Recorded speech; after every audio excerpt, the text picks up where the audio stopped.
If you were to walk up to someone on a street corner in any city in the United States, potentially the world, and ask them who the greatest sports icon ever was, they are liable to say that it was Michael Jordan.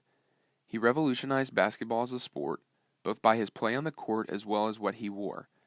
The key component of his signature sneaker, the Air Jordan 3, was the Nike Air technology. Nike Air was a pocket of pressurized air used by Nike in their shoes that they claimed gave those wearing them a greater jumping ability. Nike Air, however, was not a new technology. It had been a part of society for years, hidden within the sole of the shoe and closed off to the public eye. It was not until Nike inserted a clear plastic piece into the side of the shoe that the public could see the technology in action. Around this time, Jordan had taken the NBA by storm and had attained great success with his first two Nike basketball shoes. But he was ready to leave Nike. Jordan was unhappy with the sneaker line's aesthetic and was poised to jump ship to rival Adidas. But the Air Jordan 3, accompanied by the first ever visible air component in the heel of the shoe, tempted him. Jordan stayed with Nike, and the rest, as the cliche goes, is history. Nike Air as a technology, although still prominent, is not the only profound aspect being analyzed. It is the social implications and circumstances by which that technology revealed itself to society, and how they interacted with one another. The celebrity branding of the Nike Air technology by Michael Jordan exposed this technology in a completely different way than ever before. What we're asking is, how did this reveal to society alter the social implications of the technology? With this question in mind, we present the biography of the Nike Air technology, carefully analyzing it in relation to the celebrity branding done by Michael Jordan. Nike's development of the visible air bubble has changed how society views sneakers in many ways, through the endorsement of Michael Jordan and through the promise of enhanced athletic ability from wearing the shoe. When Jordan began to endorse the shoe and wear it in basketball games, the shoes now gave everyday people the opportunity to feel like Jordan and potentially play like him, according to Nike. The air bubble promised to make them have better athletic abilities and to literally be able to walk on air. The changes that this development had on society is profound and completely changed how we as a society perceive shoes and their purpose. The first effect lies in the motivations that people now have for buying sneakers. In the article, The Absurd History of Nike Air Technology, Adam Clark Estes writes that there's very little real science, despite Nike commercials that say otherwise, supporting the idea that filling running shoes with pressurized air makes you a better athlete. In light of this, one must ask then what the motivation for buying Air Jordans is. Well, a little research shows that there's another force driving this culture of sneakers. See, he just wanted a jump shot, but they wanted to start a cult, though. Didn't want to get caught from Genesee Park to Othello. You could clam for those probings with the Velcro, those were not tight. I was trying to fly without leaving the ground, cause I wanted to be like Mike, right? Wanted to be him, I wanted to be that guy. I wanted to touch the rim, I wanted to be cool, and I wanted to fit in. I wanted what he had. America, it begins. It is clear that now the reason for buying shoes is that they hold the promise that they can make you play like Jordan when you're wearing them. In a Newsweek article, Michael Rapaport answers the question, what makes wearing Jordan so special? He stated that it makes people feel special, like when they put them on they're a part of history. They're attached to a Michael Jordan who did things on the court that no one will be able to replicate.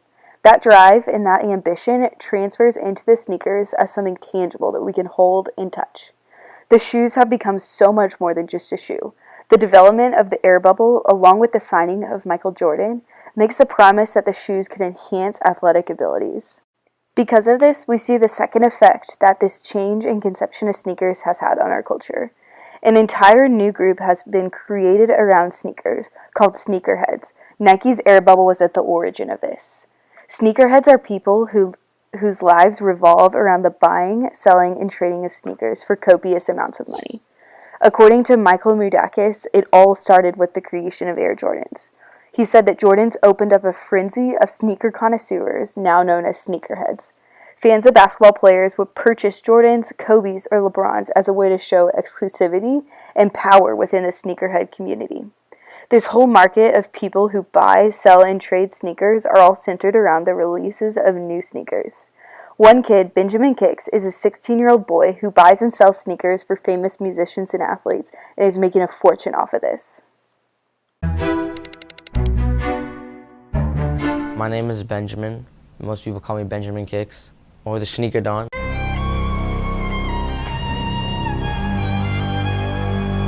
Benjamin Kicks is just one example of how the visible air bubble and the signing of Jordan has affected society and how we view sneakers. Through these examples, it's clear that the visible air bubble changed the game of sneakers. And by this, we can see that not only does society affect technology, but technology also creates and drives cultural forces.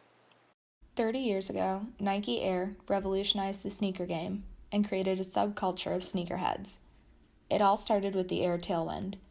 In the 70s, NASA engineer M. Frank Rudy created the shoe using a technique which he previously had used to create astronaut helmets. The shoe contained a pouch filled with dense gases to mimic the effect of running on air. In the 80s, this air technology was shown in the iconic Air Force One and Air Jordan.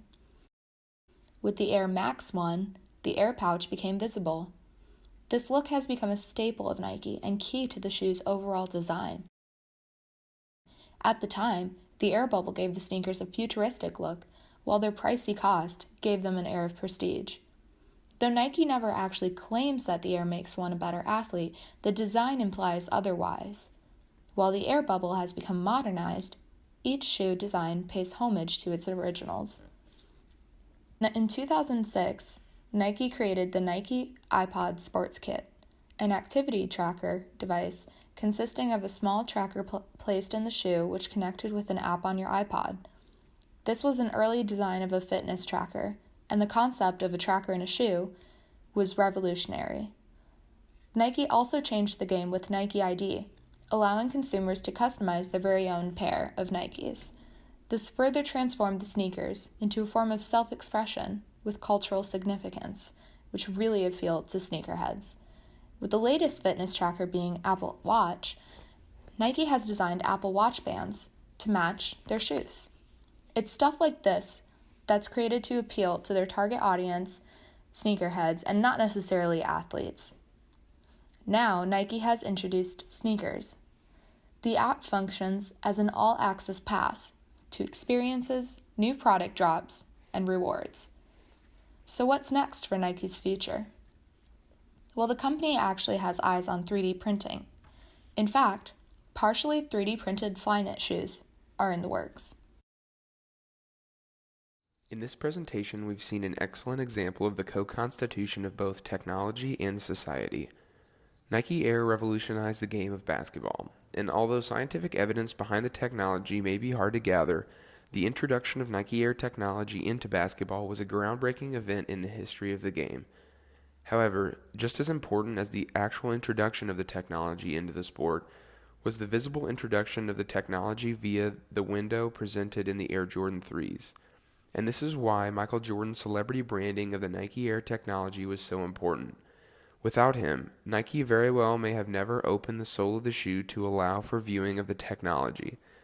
But because of the Air Jordan 3, society learned of Nike Air and associated it with wanting to be like Mike. This shoe was filled with promise unlike any before it, and as stated previously, people's motivations for buying shoes changed. They were trying to fulfill the promises that the Nike marketing campaign made them. They stated that buying these shoes with Nike Air could allow you to jump higher and perform better on the court. And although Nike Air is scientifically designed, the celebrity branding of the technology by Michael Jordan was arguably just as important as the benefits of its function on the basketball court. Nike Air as a technology changed the way that sneakers, especially in sports, were utilized. But maybe more importantly, Nike Air changed the cultural implications of sneakers through technological advancement and the societal influences created by Michael Jordan.